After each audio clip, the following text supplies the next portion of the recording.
बिस्मिल्लाहिर्रहमानिर्रहीम, अस्सलाम वालेकुम। पाकिस्तान टुडे के साथ मैं हूं मंसूर आज़म काजी। नाज़रीन, पंजाब हमेशा से ही सेंटर ऑफ एक्टिविटीज़ रहा है। परफॉर्मेंस गेज करनी हो तो पंजाब की देखी जाती है, सियासत देखनी हो तो पंजाब से होती है और वो ट्रेवल होती है अक्रॉस द बोर्ड पूरे पाकिस्तान में।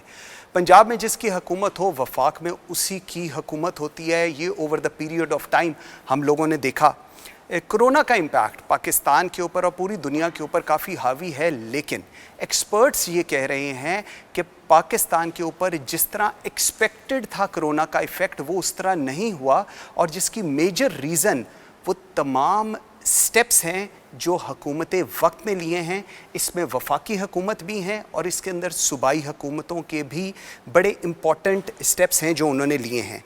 लेकिन इसके साथ साथ हमने ये भी देखा है कि कोरोना को लेकर सियासत भी हो रही है। अपोजिशन लीडर स्पेशली बरतानिया से वापस आए क्योंकि उन्होंने कोरोना के ऊपर काफ़ी काम करना था। इस पर भी बात करेंगे।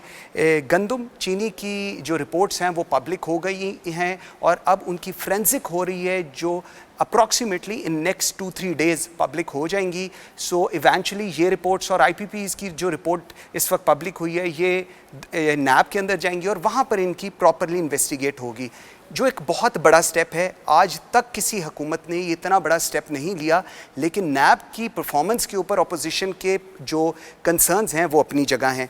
पंजाब के अंदर एजुकेशन सिस्टम कैसा चल रहा है? आज 2 साल हो गए हैं पाकिस्तान तहरीक इंसाफ की हुकूमत को बने। क्या हम लोग अपनी जो सरकारी यूनिवर्सिटीज़ हैं उनको उस लेवल पर ला सके हैं कि हम प्राइवेट यूनिवर्सिटी के साथ कम्पीट कर सकें? इस तमाम तर सूरत हाल पर बात करेंगे अपने आज के प्रोग्राम में। नाज़रीन, I am very grateful to Chaudhry Mohammad Sarwar sahab, governor Punjab, आपने यहाँ पे ज्वाइन किया है। नाज़रीन, छोटी सी एक ब्रेक लेते हैं। जिस वक्त ब्रेक से वापस आते हैं तो गवर्नर साहब से बात का आगाज़ करते हैं।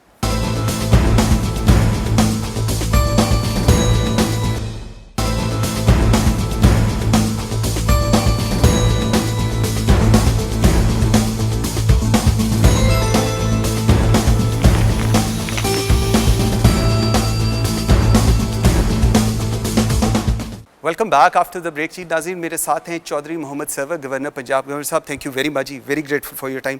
सर, कोरोना से ज़रा स्टार्ट करते हैं। कोरोना वायरस, लॉकडाउन होना चाहिए था, नहीं होना चाहिए था, but eventually as of today ये कहा जा रहा है एक्सपर्ट्स का कि जी पाकिस्तान में जो इम्पैक्ट हम लोग एक्सपेक्ट कर रहे थे वो नहीं हुआ और इसके अंदर तमाम हुकूमतों ने अपना किरदार अदा किया है। As governor Punjab, What are the things you have taken जिसके इनिशिएटिव्स आप कहें कि हाँ हमने लिए हैं और उसका रिज़ल्ट ये आ रहा है? जी बिस्मिल्लाहिर्रहमानिर्रहीम। जो आपने अपने इंट्रोडक्टरी रिमार्क्स में बात की है कि पाकिस्तान की तमाम सूबाई हुकूमतों ने, फ़ेडरल हुकूमत ने एहतियाती तदाबीर इख्तियार की हैं और लोगों ने उन एहतियाती तदाबीर पर अमल किया है। उलमाए इकराम ने इस बारे में पिछले हफ़्तों बड़ा तावन किया है और जिसका नतीजा ये है कि पूरी दुनिया इस बात को तस्लीम कर रही है कि पाकिस्तान ने कोरोना की रोकथाम के लिए, कोरोना के फैलाव को रोकने के लिए जो स्टेप्स लिए हैं उसकी वजह से जो तबाही मुमकिन थी वो पाकिस्तान में नहीं हुई है। बिल्कुल ठीक। और अगर आप कंपैरिजन करें पाकिस्तान का दुनिया के तरक्की याफ्ता ममालिक के साथ, दुनिया के मोस्ट पावरफुल जो कंट्रीज़ हैं उनके साथ, तो ये बात बड़ी वाज़ेह नज़र आती है कि जो अमेरिका में हो रहा है, जो बरतानिया में हो रहा है, तो अल्लाह का शुक्र है। मैं तो समझता हूँ कि अल्लाह का ये शुक्र है कि अमवात भी कम हो रही हैं और केसेस भी इतने जितने ख़तरात थे उतने नहीं। लेकिन इसके साथ ही ये मैं ज़रूर वार्न करना चाहता हूँ, इसका मतलब ये नहीं है कि क्राइसिस ओवर। पिछले 3-4 दिनों से मैं देख रहा हूँ कि आवाम ने दोबारा नक़्लो हरकत शुरू कर दी है। आवाम को एक परसेप्शन हो गई है कि शायद हमने कोरोना को शिकस्त दी है और हमने अब कोरोना क्राइसिस से हम निकल आए हैं। ऐसी बात नहीं है। जो ख़तरनाक सूरत हाल पैदा नहीं हुई because of the right steps taken by the governments and the people। और अगर हमने उन एहतियाती तदाबीर को एक ज़िम्मेदार शहरी बन के उनको पूरा न किया तो इसके कंसिक्वेंसेस जो हैं वो बड़े ख़तरनाक हैं। गवर्नर साहब मुझे एक चीज़ बताइएगा, आपने, क्योंकि जब भी मैं आपके पास आता हूँ आई ऑलवेज से कि the governor Punjab is the people's man.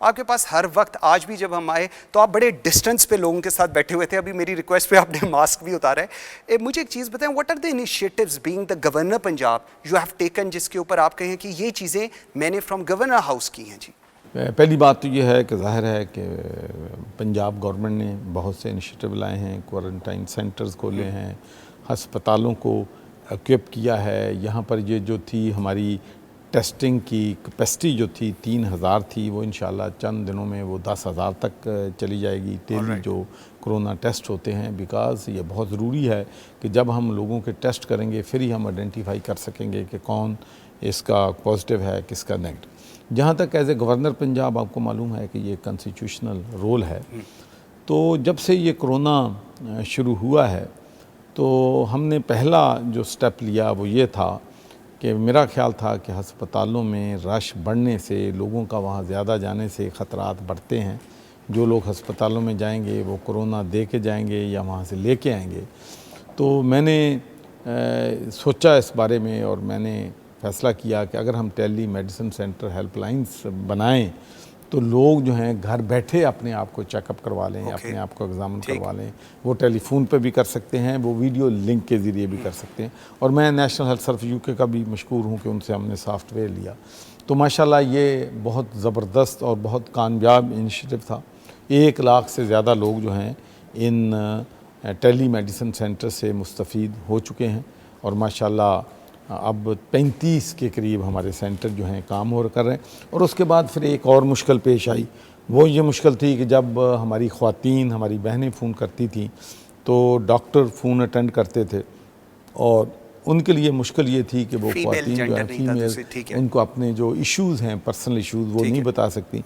तो उसके बाद फिर पिंक हेल्पलाइन कैम की, जिसमें सिर्फ ख़वातीन जो हैं वहाँ फ़ोन करती हैं और 2-3 हज़ार ख़वातीन डेली उस पिंक हेल्पलाइन पे, जो सिर्फ पर्टिकुलरली फॉर वुमेन है और वुमेन डॉक्टर और कंसल्टेंसी वहाँ पे बैठी हैं।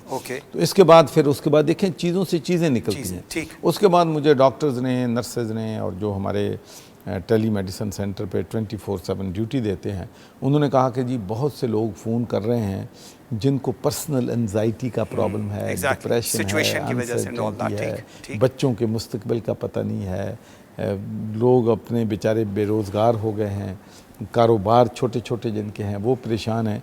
तो फिर उसके लिए हमने फ़ौरन ये फ़ैसला किया कि गवर्नमेंट कॉलेज यूनिवर्सिटी में हमने माशाल्लाह वहाँ पर जो है एक मेंटल हेल्थ हेल्पलाइन कैंप की है, जहाँ पर हमारी बहनें जो हैं साइकियाट्रिस्ट वहाँ पर बैठी हैं, जो थोड़ी डिस्टर्ब हो गई हैं सारी सिचुएशन उनको फ़ोन करके उनसे लेती हैं। उसके बाद फिर ज़ाहिर है कि prime minister relief fund camp किया।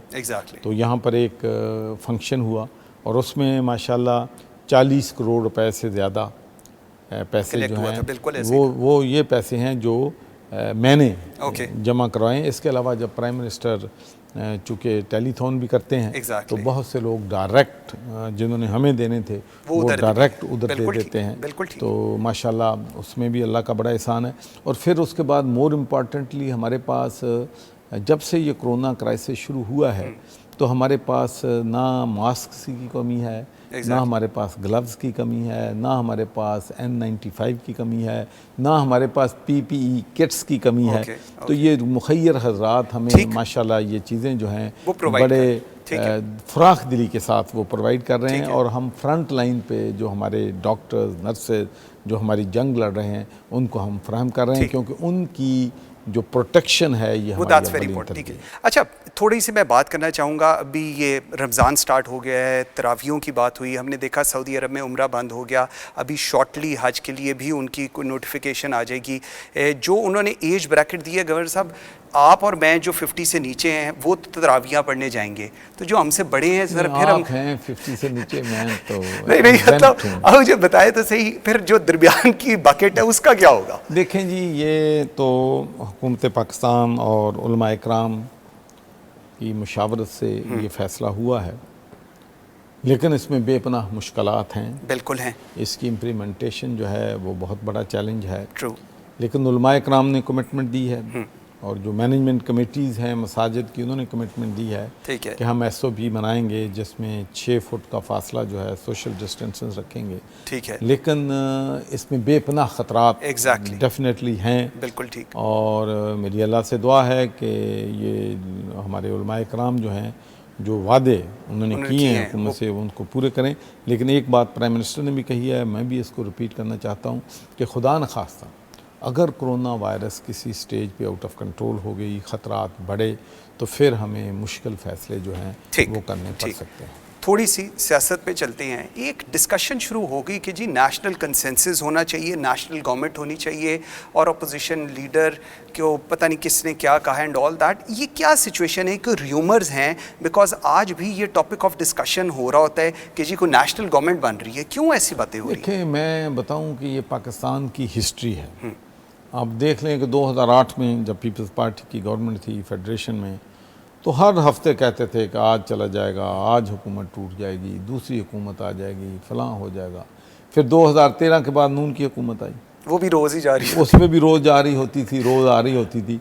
लेकिन मैं जब 2008 की पीपल्स पार्टी की हुकूमत थी तो मेरी प्रेडिक्शन यही थी कि वो 5 साल पूरे करेगी। ठीक है। जब नून की ये हुकूमत थी तो मेरी प्रेडिक्शन यही थी कि वो 5 साल पूरे करेगी। ठीक है। और अब भी मैं समझता हूँ कि हमें 5 साल जो हैं पूरे करने चाहिए। मैं आपको एक बात बता दूँ जी कि पहले पीपल्स पार्टी आई, हाँ, उन्होंने हुकूमत 5 साल नहीं की, पहले फारग हो गए। ठीक। फिर पीपल्स पार्टी आई, नून आई, ठीक, उन्होंने पूरी नहीं की। फिर पीपल्स पार्टी आई, उन्होंने पूरा नहीं टाइम किया। फिर नून आ गई, पूरा नहीं किया। अगर ये पूरा ना करते तो तहरीक इंसाफ को कभी मौका ना मिलता। ठीक। ये जब पूरा करते हैं तो फिर ही इनकी कारकर्दगी लोगों के सामने आती है। जब पूरा करने से पहले इनको घर भेज दिया जाता है तो उनके साथ सिंपैथी पैदा होती है और उनको आप बेनिफिट करते हैं जिसको घर भेजते। This is my analysis of Pakistani politics. Benefit की बात करें, कहा यह जा रहा है, एक स्कूल ऑफ थॉट है कि जी पाकिस्तान पीपल्स पार्टी को इमरान खान सूट करता है इंस्टेड के पाकिस्तान मुस्लिम लीग नून, इसलिए जो क्रिटिसिज्म सारा हो रहा है वो पाकिस्तान मुस्लिम लीग नून की तरफ से हो रहा है, not from Peoples Party on PTI। Do you agree on that?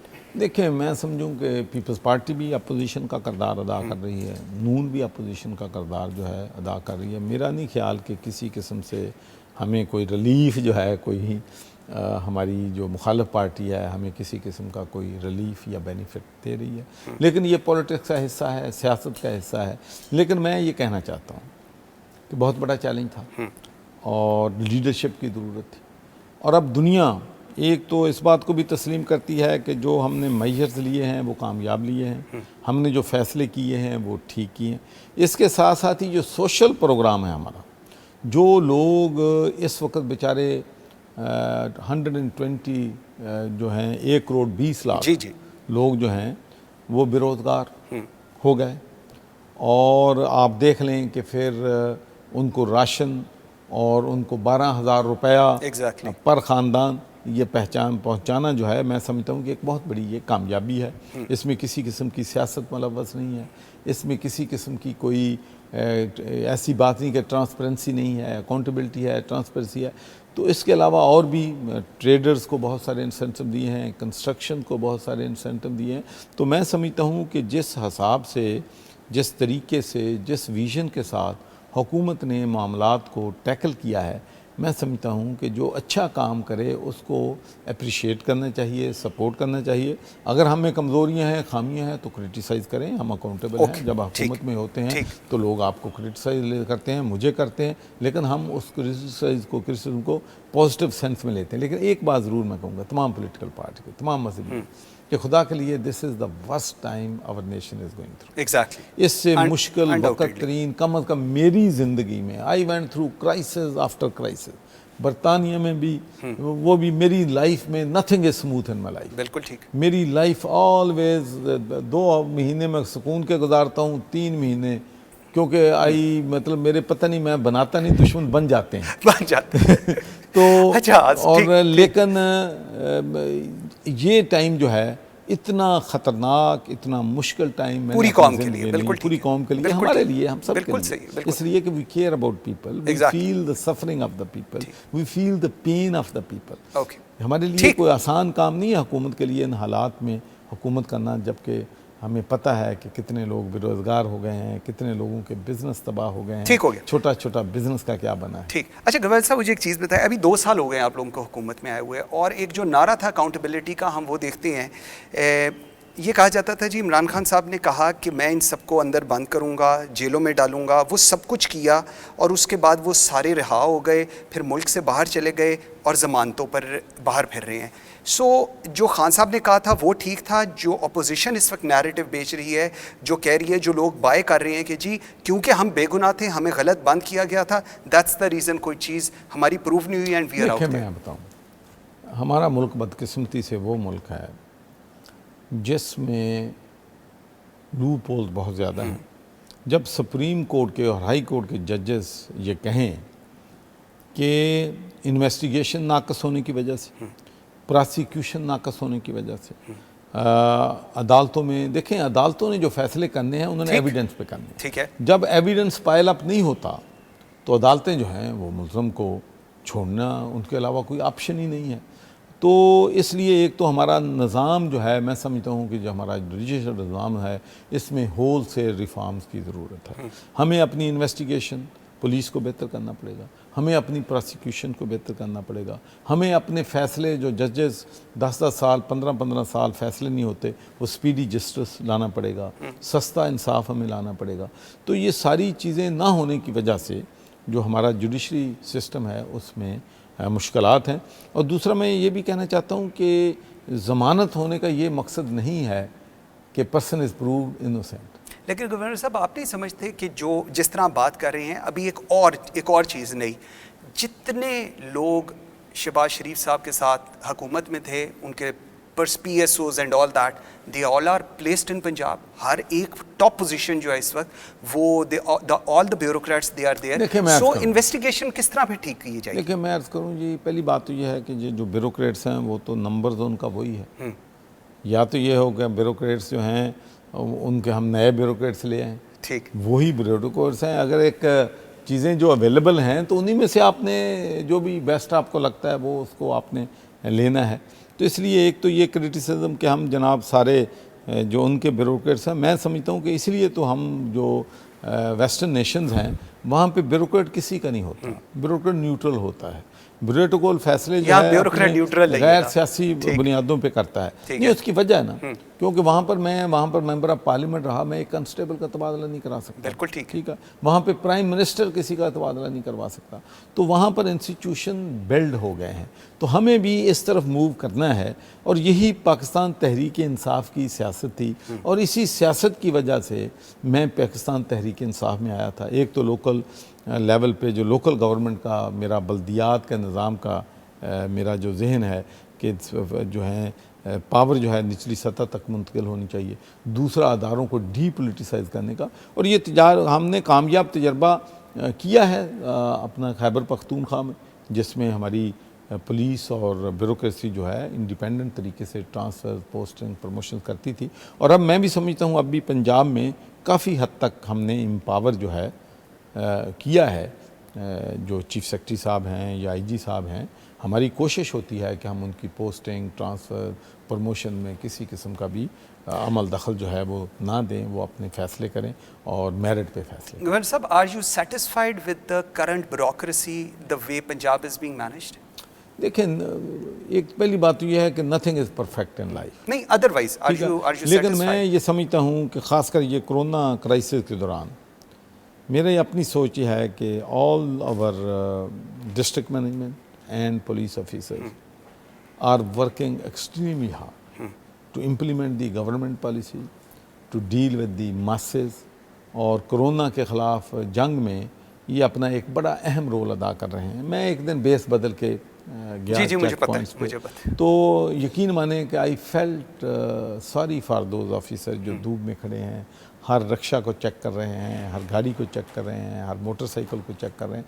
तो they are performing a very difficult duty in difficult circumstances. आपको ये भी मालूम है कि हमारे अवाम का जो टेम्पर है, जो बड़ा आदमी है, वो हमारे पुलिस वाले को, दूसरे को वैसे ही समझता है कि उसके मतहत है। बिल्कुल ऐसे, ठीक। वो तो खड़े होकर धमकियां देता है कि मैं तुम्हें सस्पेंड करा दूंगा, तुम्हारी जरूरत कैसे है मुझे रोकने की। बिल्कुल तो इस सोच को हमें तब्दील करना पड़ेगा कि जितना कोई कानून को तोड़ता है उतना बड़ा आदमी है। बिल्कुल ठीक। पाकिस्तान की हकीकत तो यही है यही, कि ठीक वो अपना जो कहता है कि मैं कानून तोड़ता हूँ, मैं उतना ही बड़ा आदमी हूँ। बिल्कुल ठीक है। व्यूअर्स, एक छोटी सी ब्रेक लेते हैं और जिस वक्त हम ब्रेक से वापस आते हैं तो जो रिपोर्ट्स आई हैं जिनको प्राइम मिनिस्टर इमरान खान ने पब्लिक किया है उस पर ज़रा बात करेंगे गवर्नर पंजाब से।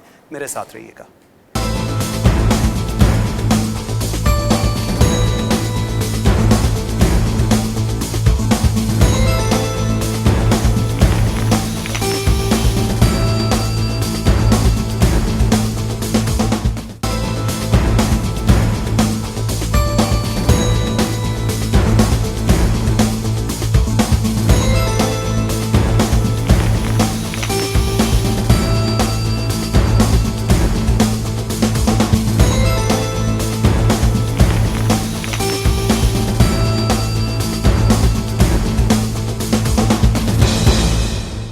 Welcome back after the break जी।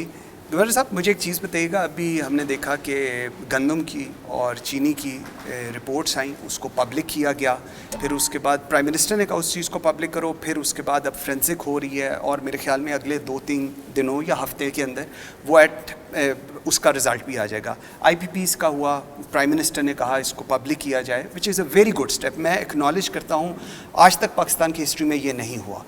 इसके बाद ये केसेस नैब के पास जाएंगे और नैब दोबारा इस पर इन्वेस्टिगेट करेंगे एंड ऑल दैट। नैब के ऊपर ऑपोजिशन के बहुत सारे रिजर्वेशंस हैं, कैसे देखेंगे इसको?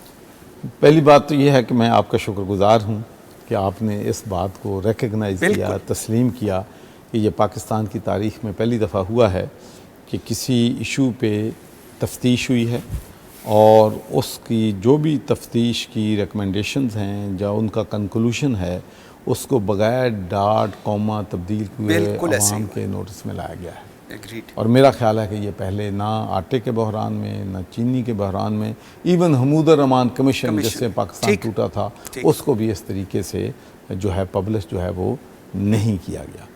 तो एक तो बहुत मैं समझता हूँ कि ये पाकिस्तान के लिए, पाकिस्तान के मुस्तकबिल के लिए एक अच्छा प्रेसिडेंट सेट हुआ है। True.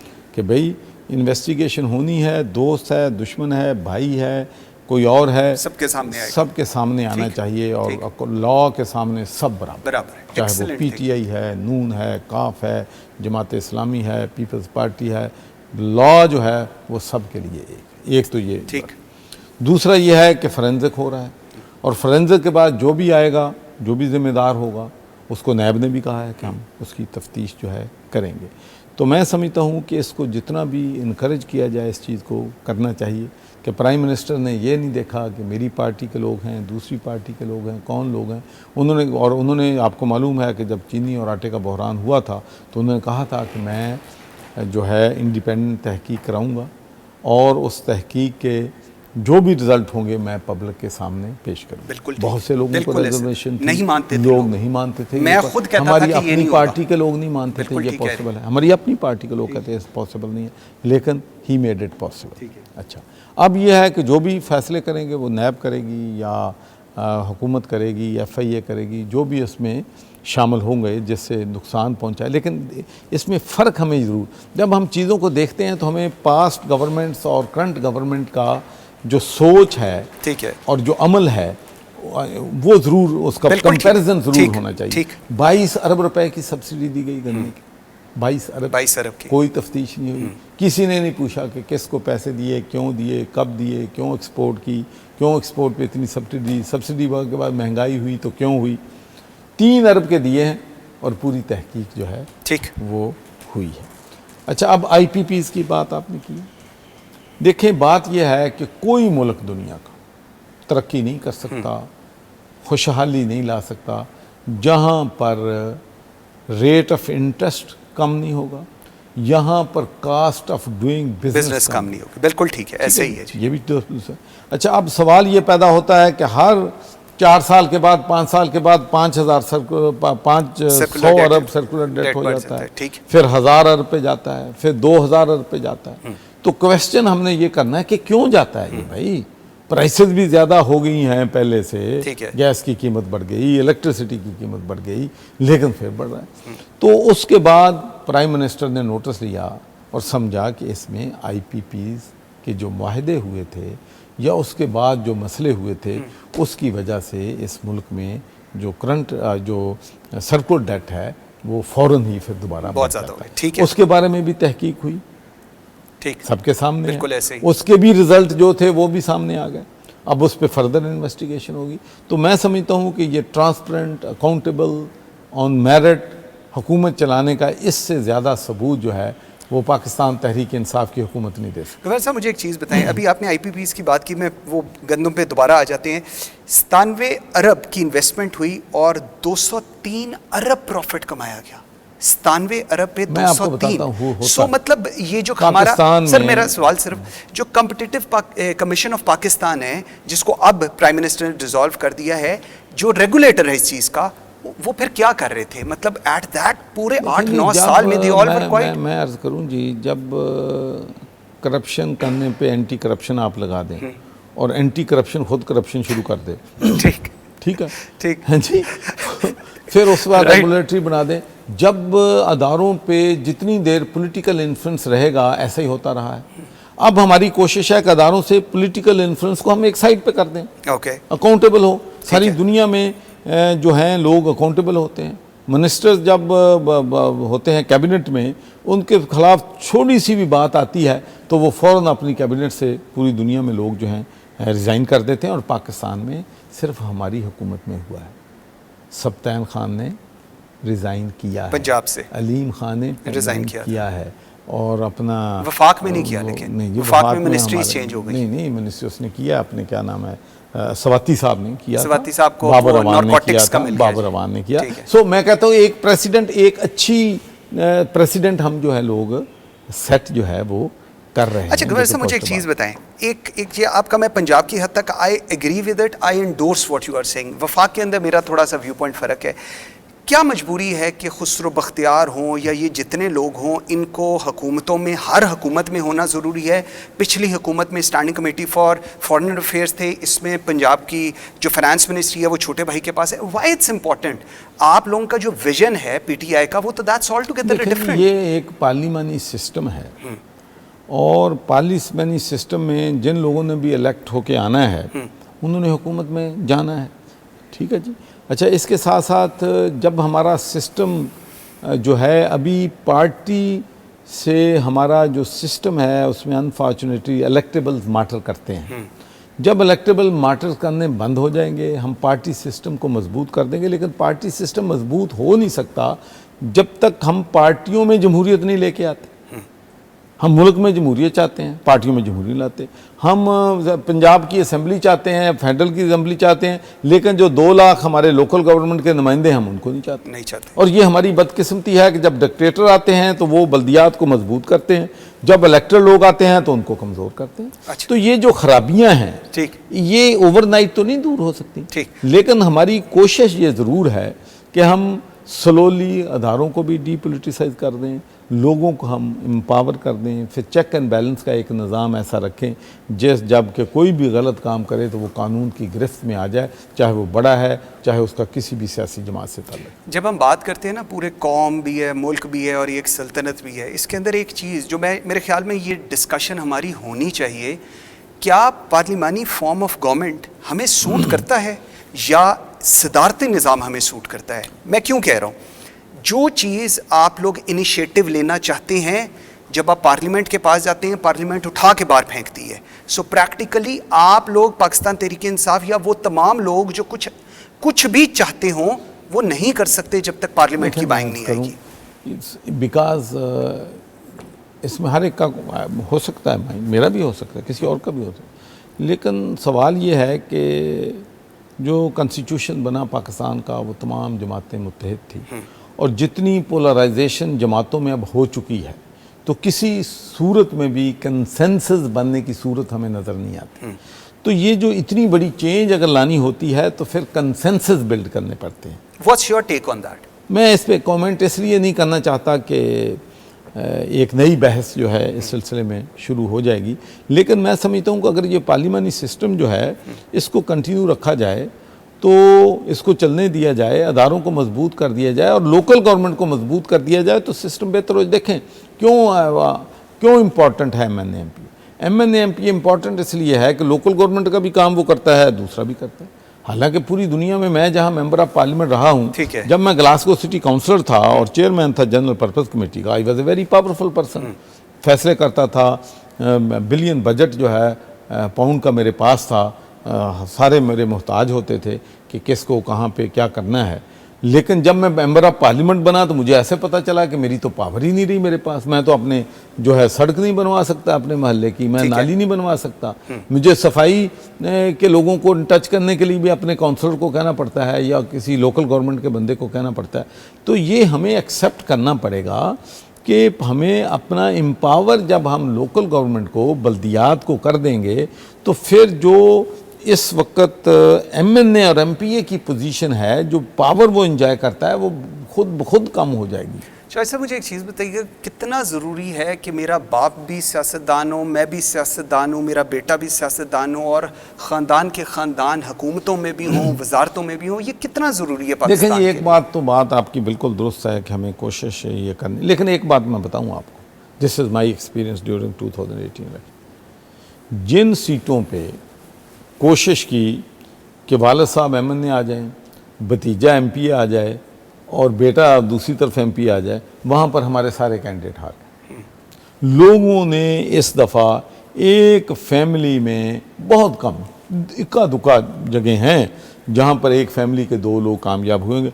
मेजॉरिटी सीट पे बहुत पावरफुल जो कैंडिडेट थे वो भी इस वजह से इलेक्शन हार गए कि उन्होंने एक सीट पे जो 2 MPA की होती हैं, एक MNA की, उनमें अपनी फैमिली के 2 अरकान या 3 लोगों को इलेक्शन में खड़ा किया। तो लोग अब फैसला करने के काबिल हो गए हैं, लोगों में मैच्योरिटी आ गई है। और आप देखेंगे कि जब इसको हमने जमहूरियत को चलने दिया तो इंशाल्लाह यहाँ अकाउंटेबिलिटी भी आएगी, ट्रांसपेरेंसी भी आएगी और यहाँ काम भी इस मुल्क का चलेगा। पाकिस्तान तहरीक इंसाफ का जो कोर वर्कर है, जो MNAs हैं, जो कोर MNAs हैं, जो उस विजन के तहत चले हुए हैं, वो बहुत पीछे रह गए हैं। जो पैराशूट से आए हुए हैं वो सारे आगे बैठे हुए हैं, वो मिनिस्ट्रीज़ में बैठे हुए हैं। आप उनसे बात करें, आप यकीन करें, हम रोज़ प्रोग्राम करते हैं, रोज़ पार्लियामेंटेरियंस आते हैं। मैं हंसता हूँ कि ये कौन सा विजन है इमरान खान का जो ये लोग शेयर कर रहे हैं, क्यों? देखिए, बात यह है कि इमरान खान प्राइम मिनिस्टर है, उसके नीचे कैबिनेट है, तो वो अगर दूसरी पार्टी में थे, अब अगर आए हैं तो वो इमरान खान की विजन को लेकर चल रहे हैं, इमरान खान के प्रोग्राम को लेकर चल रहे हैं। और जो पार्लियामानी सिस्टम है उसमें वी लाइक इट और not, prime minister makes a decision. पूरी दुनिया में जो प्राइम मिनिस्टर है उसका जिसको जी चाहता है वो जो पोस्ट चाहता है उसको देता है, और ये उसका फैसला होता है कि वो अपनी टीम में किसको समझता है कि he is the best person to deliver for him. अभी मैं आपके पास बैठा हूँ, आपसे मैं बात कर रहा हूँ, कोई 30-35 मिनट हो गए होंगे। मुझे एक सेकंड के लिए नहीं लगा कि मैं किसी एक ऐसे बंदे से बात कर रहा हूँ जिसका विजन PTI का नहीं था। वेयर एज मैं जब मिनिस्टर से बात करता हूँ, जो फेडरल मिनिस्टर्स भी हों, A कुछ बोलता है, B कुछ बोलता है, C कुछ बोलता है। फिर देखिए, ये सोच इसलिए कि देखिए मैं आपको बताता हूँ इशू क्या है। इशू ये है कि तहरीक इंसाफ 22 साल उन्होंने जद्दोजहद की। एक सोच थी कि हमने सिर्फ उन लोगों को लेके आना है आगे जो पार्टी के नज़रियाती वर्कर्स हैं या जिनकी सोच ये है, और ये सोच है कि ये जो इलेक्टेबल हैं, ये पिछले 70 सालों से 60 सालों से मुल्क में बरसरे इक़्तिदार आ रहे हैं। और उसके बाद मुझे अच्छी तरह मालूम है कि जब ये लोग हमारी पार्टी में आए तो बहुत सा हमारा वर्कर जो था वो कहते थे कि आज भी इन्हीं के खिलाफ तो हमने जंग की है, मुझ पे मुसल्लत कर रहे हैं। ठीक है। लेकिन कई फैसले थे जिसमें बहुत सी सारी जगहों पे ऐसा भी हुआ। जब मैं ऑर्गेनाइज़र था पंजाब का, तो मेरे पास जब भी कोई इलेक्टेबल शामिल होने के लिए आता था तो मैं उससे कहता था, भाई हमारे वर्कर्स के पास जाएं, हमारा प्रेसिडेंट है, हमारा जनरल सेक्रेटरी है, उसके पास जाएं, उसको मिलें। और फिर वो खुश भी होते थे, वो समझते थे कि अब हमारे पास कैंडिडेट आ गया है जो इलेक्शन जीत सकता है, हम इसको सपोर्ट करें। क्योंकि मकसद तो पॉलिटिक्स में आने का मकसद ये तो नहीं है कि आपने हमेशा अपोजिशन में रहना है। पॉलिटिक्स का मकसद तो आने का ये है कि यू गेन पावर। अगर पावर, जो कुछ भी अब हम डिलीवर कर रहे हैं, अगर पावर में ना आते तो कुछ भी नहीं डिलीवर करते। तो मैं आपको सिर्फ एक एग्जांपल देता हूं कि टोनी ब्लेयर से एक दिन मेरी कोई थोड़ी सी आर्गूमेंट हो गई। तो मैंने कहा कि नहीं भाई, आप टू राइट को चले गए हैं आप ये। उन्होंने कहा, Mohammad, I did not come to politics to be in opposition all the time. I ठीक है। am not breaking the rules, but if I have to show flexibility and if I have to bend the rules to gain power, I will have no hesitation because do I so. can ठीक। not change the lives of the people until I come in power. ठीक, 2 last question, 3 last question, time थोड़ा रह गया। मुझे एक चीज़ बताइएगा, शहबाज शरीफ साहब को अभी नैब ने बुलाया, वो पाकिस्तान आए थे, आके उन्होंने कहा कि वो कोरोना के लिए कुछ काम करना चाह रहे थे, लेकिन जब नैब ने बुलाया वो नहीं गए। और एक अपोजिशन का मैं सुनता हूँ, शायद Khaqan Abbasi and all that people they से कि जी जो हमारी हेयरिंग्स है आप उसको पब्लिक करें, कैमरा के सामने करें, लोगों को पता चलने दें हमसे क्या पूछ रही हैं। वो कहते हैं जी हमसे तो सवाल ही कुछ नहीं पूछते, बुला के बिठा लेते हैं। क्या ख्याल है आपका? देखिए, मैं तो ना जब वो सवाल पूछते हैं ना मैं वहाँ पर होता हूँ, ना मैंने उनको पूछा है कि सवाल पूछते हैं नहीं पूछते। आप मुझसे एक ऐसा सवाल कर रहे हैं जिसके बारे में मुझे कोई बट आपका क्या ख्याल है, ऐसी चीज़ें जो हैं, ऐसी देखिए, डिमांड मैं जो आपको है? बताऊं जी कि किसी भी जगह दुनिया में मैं नहीं समझता कि उससे एक बैड प्रेसिडेंट सेट होगा। ओके। इनके लिए तो पॉलिटिकल मुझे नहीं पता कि इनके हक में है या अगेंस्ट में जाए, लेकिन बहुत से लोग जो हैं अपनी प्राइवेसी होती है ओके, लोगों की, ठीक। और वो नहीं पसंद करेंगे। मेरा ख्याल है कि अगर आप 90% लोग जो अक्यूज़ड हैं, बल्कि 99% लोग जो अक्यूज़ड हैं, वो नहीं चाहेंगे कि हमारी जो खिलाफ इन्वेस्टिगेशन हो रही है वो ऑन कैमरा हो। ठीक, ओके। सेकंड लास्ट क्वेश्चन, मुझे एक चीज़ बताइएगा, जिस तरह हम लोग यूनिवर्सिटीज़ की बात करते हैं, आप चांसलर हैं, जितनी पंजाब की यूनिवर्सिटीज़ हैं, गवर्नमेंट यूनिवर्सिटीज़ का आज भी इशू ये है कि वो प्राइवेट यूनिवर्सिटीज़ के जितना उनका स्टैंडर्ड नहीं है, उनकी एजुकेशन लेवल्स उस तरह के नहीं हो रहे। अभी आजकल ऑनलाइन का एक नया शुरू हुआ है, एक कियोस सी नज़र आ रही होती है, क्यों? मेरी अर्ज सुन, जब से मैं गवर्नर बना हमने तकरीबन 20 वाइस चांसलर मेरिट पे लगाए हैं। I agree on that. ठीक है। और मैं आपको ये बात बड़े वसूख से कहता हूँ कि जब से कोरोना वायरस शुरू हुआ है और जो हमारे वाइस चांसलर ने सरकारी यूनिवर्सिटियों के, पब्लिक यूनिवर्सिटी लीडरशिप की है as a chancellor, I am proud of my vice chancellor. लेकिन ये सोचना कि इनका तालीम का लेवल दूसरों से कम है, ये भी बात दुरुस्त बोर्ड ऑफ नहीं है। गवर्नर्स के ऊपर आपके बड़ा क्वेश्चन मार्क आता है कि जी एजुकेशनिस्ट और विजनरी लोगों को रखना चाहिए बोर्ड ऑफ गवर्नर्स। बिल्कुल, उसमें भी इंशाल्लाह जो लोग भी आते हैं वो बिल्कुल, बल्कि अब तो बिल्कुल मैं समझता हूँ कि हमने सिस्टम सेट कर दिया है। अगर असल में प्रॉब्लम क्या था, 1 दर्जन से ज़्यादा यूनिवर्सिटी में तो वाइस चांसलर एडहॉक बेसिस पे लगे हुए। ठीक है। 3-3 साल लोग जो हैं वो एक्टिंग वाइस चांसलर पे काम कर रहे थे। बिल्कुल ऐसे था। फिर उससे यूनिवर्सिटियों में आगे उन्होंने भी कहाँ एक्टिंग रखे हुए थे, ट्रेजरर भी एक्टिंग था, रजिस्ट्रार भी एक्टिंग था, डीन्स भी एक्टिंग थे। तो सूट करता था लोगों को। उनको सूट करता था। मैंने पूछा, इन्वेस्टिगेशन की कि भाई चलो एक्टिंग वाइस चांसलर तो हो गया, ये भी आगे परमानेंट नहीं करता। उन्होंने कहा कि वाइस चांसलर की पावर कम हो जाती है अगर परमानेंट आ जाती है, कि वो आगे से आर्गू करते। तो माशाल्लाह अब आप देखेंगे कि हमने यूनिवर्सिटीज़ की सिचुएशन बहुत बेहतर कर दी है और इंशाल्लाह आप देखेंगे कि बेहतरीन रिजल्ट पब्लिक यूनिवर्सिटियों से आपको। गवर्नर साहब, इस प्रॉमिस के साथ, इस आपके वादे के साथ आप मुझे ऑन रिकॉर्ड कहें कि एजुकेशन के ऊपर मैंने आपके साथ एक इंडिविजुअल, एक सोलो प्रोग्राम करना है, ये मेरा आपसे वादा है और आप मुझसे करेंगे।